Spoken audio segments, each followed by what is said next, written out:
गुल प्लाजा सदर के इलाके में मोहम्मद अली जना रोड पर वाक़ एक 3 मंजिला शॉपिंग मॉल है, जिसमें 1200 से ज़्यादा दुकानें थीं। यहाँ कपड़े, घरेलू आलात और दीगर सामान फरोख्त होता था।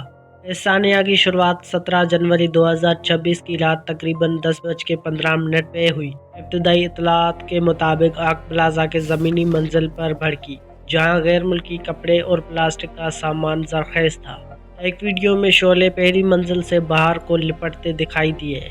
आग लगने के बाद तकरीबन 36 घंटे तक शोले बुझाए जाते रहे, जिससे इमारत का बशीरता हिस्सा मुद्दम और कारोबारी माल तबाह हो गया। इब्तदाई तफ्तीश से ज़ाहिर हुआ है कि गलबा शॉर्ट सर्किट इस सानिया का सबब था। सूबाई इंस्पेक्टर जनरल पुलिस ने बताया कि इमारत के सर्किट ब्रेकर्स में खराबी से आग लगी, लेकिन इस मरहले पर कुछ भी हतमी तौर पर नहीं कहा जा सकता। शहरी माहिरीन ने निशानदेही की है कि आग तो कहीं पे भी लग सकती है। असल सवाल ये है कि किस तरह से ये इतनी तेज़ी से फैल गई। रिपोर्ट्स के मुताबिक प्लाजा में ना कोई स्मोक डिटेक्टर्स थे और ना ही इमरजेंसी एग्जिट जैसा कोई हिफाजती निज़ाम। इन कमज़ोरियों की वजह से इब्तदाई धुआं ही ज़्यादा जहरीला और शोले काबू से बाहर हुए।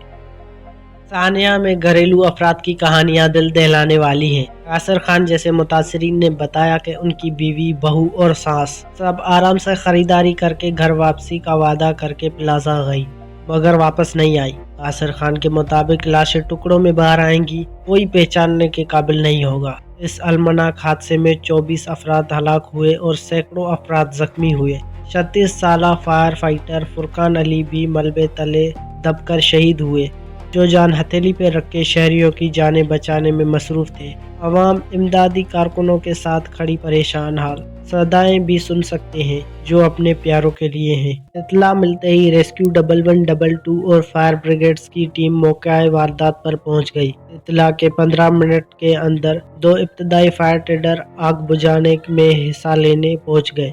कुल 22 अफराद टेंडर्स, 2 स्कारनल गाड़ियां और 33 एम्बुलेंस काम में लाई गई।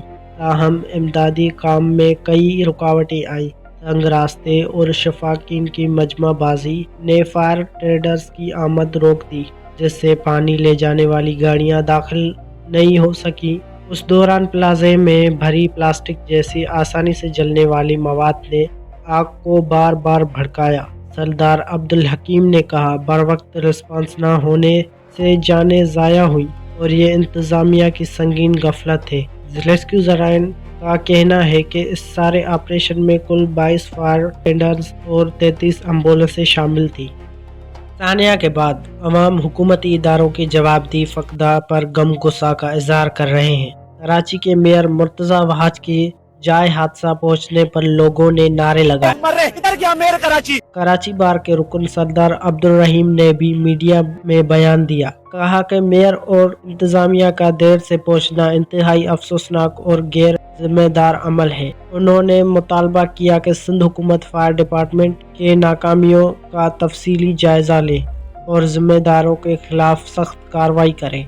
कराची पुलिस चीफ आज़ाद खान ने वाज़ेह किया कि इब्तदाई तौर पर किसी तखरीक कारी का शवाहिद नहीं मिलते, लेकिन अगर गफलत साबित हुई तो मुकदमा दरकार होगा। गुल प्लाजा हादसे से कबल भी कराची को बड़े आतिशगर्दी सानियात का सामना रहा है।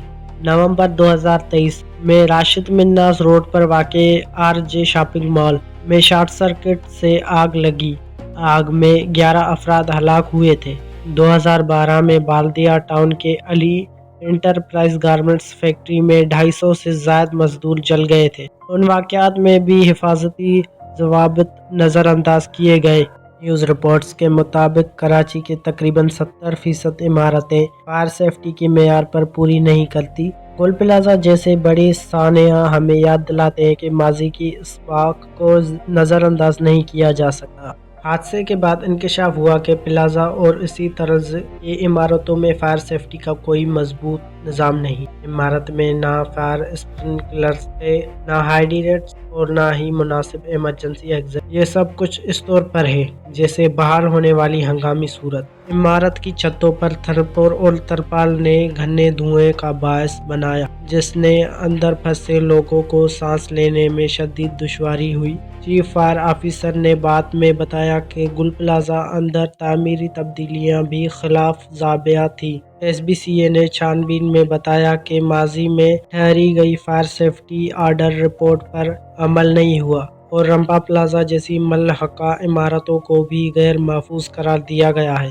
حادثے کے بعد عدالتی انکوائریوں کی گونج سنائی دی۔ کراچی کے 2 وکلاء نے سپریم کورٹ میں درخواست کی کہ سانحہ محض حادثہ نہیں تھا، انتہائی غفلت کا نتیجہ اور ذمہ داروں کو سزا دی جائے۔ اس دوران سندھ حکومت نے 10 لاکھ روپے فی لاحقہ معاوضہ کا اعلان کیا اور کمشنر کراچی کو رپورٹ طلب کی۔ پولیس نے کہا کہ شواہد سے لگتا ہے کہ کوئی منصوبہ بندی حملہ نہیں تھا، لیکن اگر انتظامیہ کی کوتاہی ثابت ہو تو کارروائی ہوگی۔ کراچی کے وزیر اعلیٰ نے عمارتوں کو فوراً آڈٹ کروانے کا حکم دیا اور راشد مناس روڈ پر واقع دیگر تجارتی عمارتوں انٹیک کی گئی۔ شواہد اور گواہ سے ملنے والی نئی معلومات فی الحال انوکھا انکشاف نہیں کر رہی، لیکن عدالتی اور انتظامیہ سطح پر کھوج جاری ہے۔ گل پلازہ کی آتش گردی نے سوشل میڈیا اور عوامی فورمز میں ایک نیا باب کھول دیا۔ شہری اپنے پیاروں کی بازیابی کے لیے اطلاع شیئر کر رہے ہیں اور ذمہ داروں کو کٹگرے میں کھڑا کرنے کا مطالبہ کر رہے ہیں۔ کراچی بار نے متاثرین کے اہل خانہ، زخمیوں اور تاجروں کے لیے مفت قانونی معاونت فراہم کرنے کا اعلان کیا ہے۔ طلبہ اور سول سوسائٹی نے آن لائن مہم چلائی ہے جن میں فائر سیفٹی کے قانون پر رد عمل درآمد کا مطالبہ کیا جا رہا ہے۔ سیاسی جماعتوں کی رہنمائی نے بھی موقع پر پہنچ کر متاثرین سے اظہار یکجہتی کیا اور بعض نے حکومت سے استعفے کا مطالبہ کر دیا۔ ادھر عوام میں شعور پیدا ہو رہا ہے اور ہر زاویہ سے فائرنگ حفاظتی نظام کی ناکامی پر بحث ہو رہی ہے۔ گل پلازہ سانحہ نے ایک طرف شہریوں کے لیے حفاظتی ضوابط کی اہمیت تسلیم کی، دوسری طرف عوام و حکومتی قیادت پر ذمہ داری عائد کی کہ اب عملی اقدامات اٹھائیں۔ قانون حقوق اور سول اداروں نے ذمہ دار کے خلاف سخت کارروائی کرنے کا مطالبہ کیا۔